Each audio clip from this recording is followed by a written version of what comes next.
13h, 14h. Europe 1, 13h. Et c'est la suite de votre débat, Maël Hassani, avec Sébastien Ligné, chef du service politique à Valeurs Actuelles, et Paul Melun, écrivain et essayiste. Alors on sait que Gérald Darmanin aime bien prendre la parole et faire parler de lui au moment où c'est un peu calme. Et là, comme on commence à être fin juillet, le garde des Sceaux reprend ses bonnes habitudes. Il était ce matin en déplacement à Nanterre pour présenter son deuxième grand chantier depuis son arrivée à la chancellerie, la réforme du système judiciaire. Écoutez d'abord cette déclaration du garde des Sceaux. Il manque au ministère de la Justice aussi parfois un peu de bon sens. Et ce que j'ai essayé de faire dans la pénitentiaire, de voir que des gens qui sont à l'isolement puissent continuer à avoir des téléphones portables dans leurs cellules, je pense que ça défie le bon sens provincial d'où je viens. Et donc on a créé les prisons de haute sécurité. Et ça manque parfois de bon sens dans le fonctionnement classique, en matière civile comme en matière pénale. Je constate qu'il y a beaucoup de dysfonctionnements dans le ministère de la Justice, d'abord par un manque de moyens, et ces moyens vont continuer à augmenter. Moi, je remercie Monsieur le Premier ministre qui, à l'euro près, respecte la loi de programmation de la justice.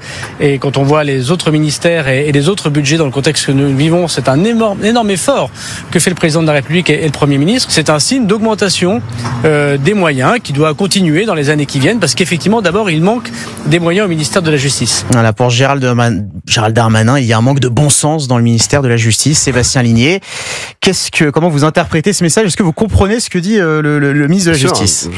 Monsieur Darmanin risque d'avoir des problèmes avec sa magistrature, qu'il s'accroche.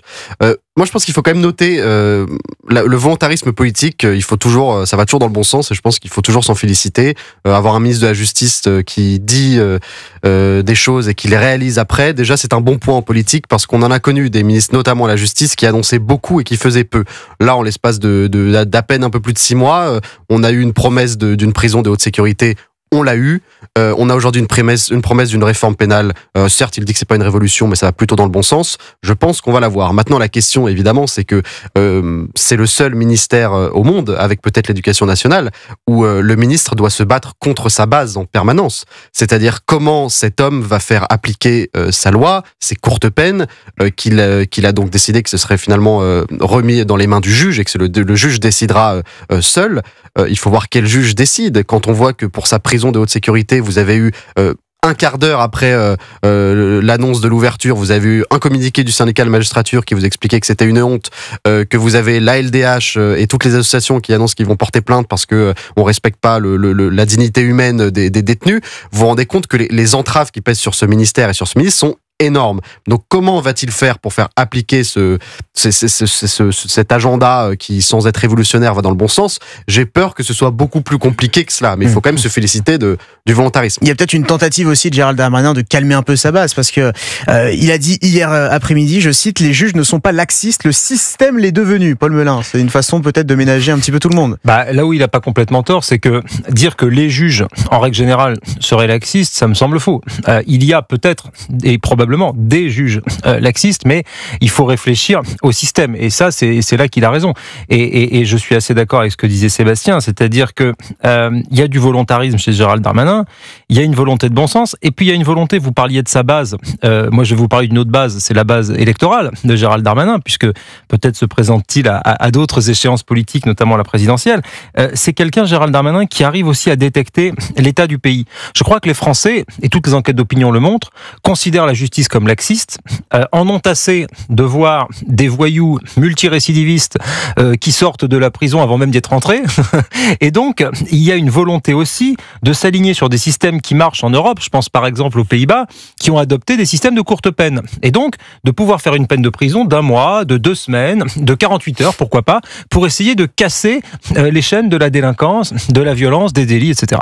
Et ça, si vous voulez, Gérald Darmanin, peut-être à la différence de certains de ses prédécesseurs, comme Nicole Belloubet ou comme Éric Dupond-Moretti, ne parlerait pas, lui, peut-être de sentiment d'insécurité ou de sentiment de laxisme, mais va vraiment s'atteler, aussi peut-être parce qu'il est un élu local, parce qu'il incarne une forme de si ce n'est de droite populaire, en tout cas du bon sens, d'essayer de parler aussi à ces Français, plutôt que de leur dire vous êtes d'extrême droite, circulez, il n'y a rien à voir, tout va très bien dans ce pays, et la justice fonctionne parfaitement bien. Bon, non, il dit on a besoin de moyens, on a besoin de bon sens, comment est-ce qu'on peut faire pour être pas laxiste? Moi, je trouve que c'est intéressant qu'un homme issu du bloc central se soucie de toutes ces problématiques-là et ne les renvoie pas aux marges de la société, c'est-à-dire à l'extrême droite. Ce bon sens, Sébastien Ligné, c'est une expression qu'on entend aussi dans la bouche de Bruno Retailleau, le ministre de l'Intérieur. C'est vrai que Gérald Darmanin, qu'est-ce qu'il dit ce matin? Il dit, les Français, c'est du bon sens, ils en ont marre de voir des prisonniers, des narcotrafiquants qui gèrent un réseau avec un téléphone portable dans les mains. Ils ont accès à tout. Ça, c'est du bon sens. Pourquoi on attend 2025, ce gouvernement, pour avoir cette prise de conscience? C'est exactement ce que vous allez dire. C'est quel temps perdu. Je pense que c'est toute la défaite du macronisme. C'est-à-dire qu'en un seul mandat de maintenant de plus de 8 ans, on a eu à la fois Nicole Belloubet qui a mis fin aux courtes peines et 3 ministres de la justice plus tard, un ministre de la justice issu du même bloc central qui fait exactement l'inverse. Et c'est ça qui est dramatique. C'est-à-dire que le bon sens, ça demande du temps. Surtout dans un ministère comme la justice, c'est pas un ministère qu'on change dans un claquement de doigts.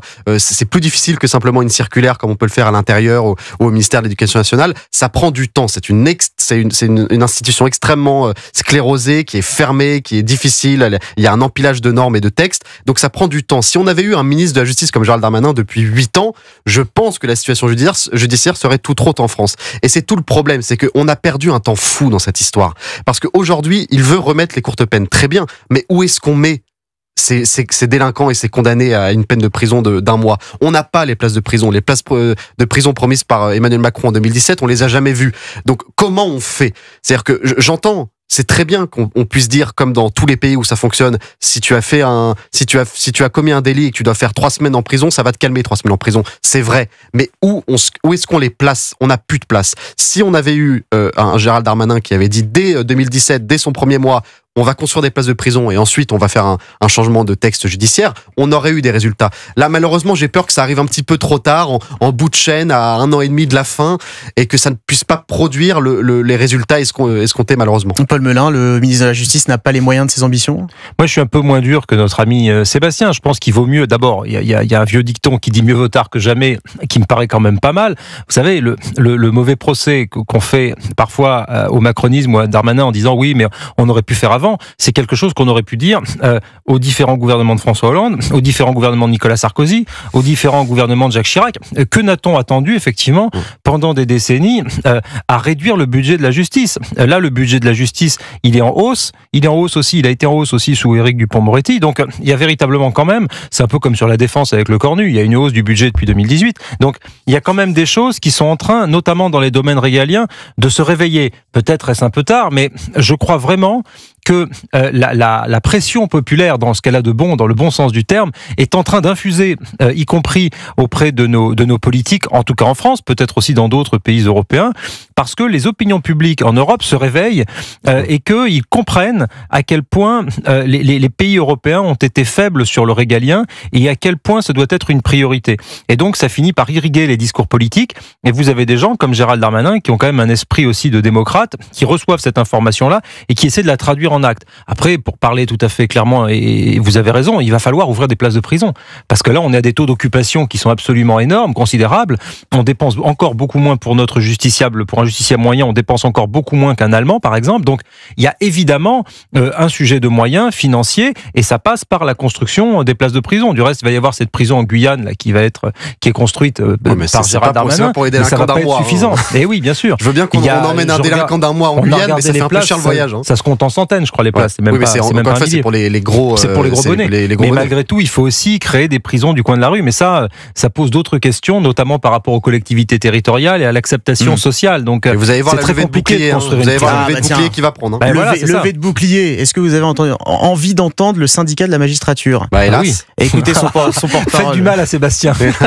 Nous avons besoin à un moment d'une ligne claire, quelle qu'elle soit, pour pouvoir appliquer correctement la loi. Mais pour pouvoir appliquer correctement la loi, il faut aussi des moyens donnés aux magistrats pour appliquer les lois déjà votées. Est-ce qu'il y a un intérêt aujourd'hui à refaire une énième réforme sur une matière complexe qui n'arrête pas de changer? Nous n'en sommes pas certains. En tout cas, si le projet doit aboutir, il faudra prévoir des moyens pour l'appliquer correctement, sinon nous resterons sur un effet d'affichage. Sébastien Ligné.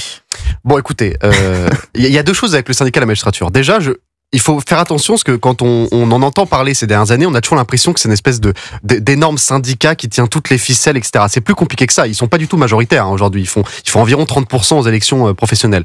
Mais ils ont un pouvoir de nuisance extrêmement important, notamment politique, puisqu'ils sortent totalement de leur droit de réserve en permanence. Ils appellent à voter contre le RN, à appeler à faire acte de résistance. Enfin, c'est complètement lunaire. Une caisse de résonance médiatique aussi, caisse de résonance. Et beaucoup de médias. Le principal souci, c'est qu'ils ont la main sur l'école et la formation des magistrats avec l'école nationale de la magistrature. Et ça crée toute une génération qui a biberonné à l'idéologie de la du syndicat, qui est extrêmement nocive. Parce que c'est quoi cette idéologie? C'est une idéologie qui considère que la prison ne doit absolument pas être dissuasive ou restrictive, que la prison à vie n'est pas censée exister, mais que la prison n'est pas, si vous voulez, la fin d'un parcours de délinquant, mais le début d'un parcours de réinsertion, si vous voulez. Pour eux, la prison doit servir à réinsérer plus qu'à punir. Et donc, il faut savoir accompagner les détenus, les faire vivre, refaire société.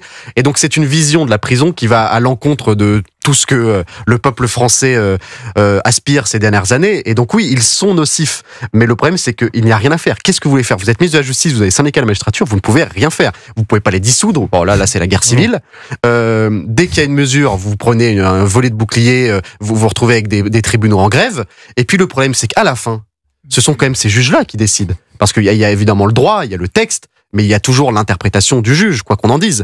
Et in fine, c'est un ministère compliqué. Encore une fois, il y a un vrai parallèle avec l'éducation nationale. Si vous pouvez faire toutes les réformes que vous voulez, in fine, c'est le professeur et là, le juge qui décide.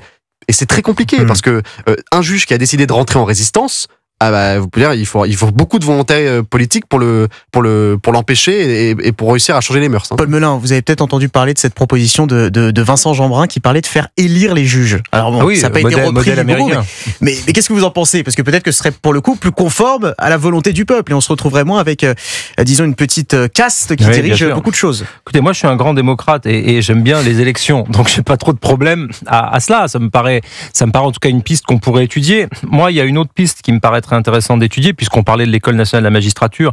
Je pense effectivement que tout commence par là. Moi, je me rappelle quand j'étais étudiant à Sciences Po, tous les copains de classe que j'avais qui voulaient faire magistrat, c'était généralement, moi j'étais à l'UNEF à l'époque, c'est généralement les plus à gauche et ceux qui considéraient effectivement qui avaient lu Michel Foucault, etc. et qui étaient les plus anti-prison. Et ceux qui étaient un peu plus centre-droit ou centre-gauche, ils allaient plutôt faire commissaire de police. Donc c'était marrant. Il y avait déjà donc d'abord, il faudrait peut-être que les étudiants de droite ou les étudiants conservateurs ou les étudiants qui n'ont pas l'idéologie du syndicat de la magistrature aillent présenter le concours, ça peut être déjà une option. Et ensuite, il faudrait peut-être une réforme de l'ENM pour y mettre un peu plus de pluralisme. Réfléchir aussi à ce qu'il y ait d'autres magistrats qui ne viennent pas du syndicat de la magistrature, puisqu'ils pèsent à peu près un tiers des magistrats de ce pays, qui puissent y intervenir peut-être davantage. Vous savez, c'est là-dessus qu'il faut réfléchir. Moi, je crois plutôt généralement à la méthode douce qu'à la méthode brutale. Évidemment, on va pas aller dissoudre le syndicat de la magistrature. Il y a un principe dans ce pays aussi qui s'appelle la séparation des pouvoirs. Et le pouvoir judiciaire, il est séparé des autres. Et moi, je crois beaucoup à l'état de droit, donc il faut consacrer aussi l'indépendance des juges, ça me paraît très important. En revanche, on peut essayer, dès le début, dès la formation des futurs élèves, des élèves magistrats, à leur offrir un peu plus de pluralisme, même avant, quand ils sont en fac de droit ou à Sciences Po, de leur donner un peu plus de pluralisme dès le début, avec des interventions de professeurs différents, en essayant aussi de surveiller un peu tous les mouvements d'extrême gauche qui ont pignon sur rue, et en disant, non, on doit ouvrir les amphithéâtres à d'autres types de mouvements pour que les étudiants puissent se nourrir d'autres choses. Et ça me paraît vraiment la genèse des problèmes que nous avons d'idéologie au sein de la magistrature.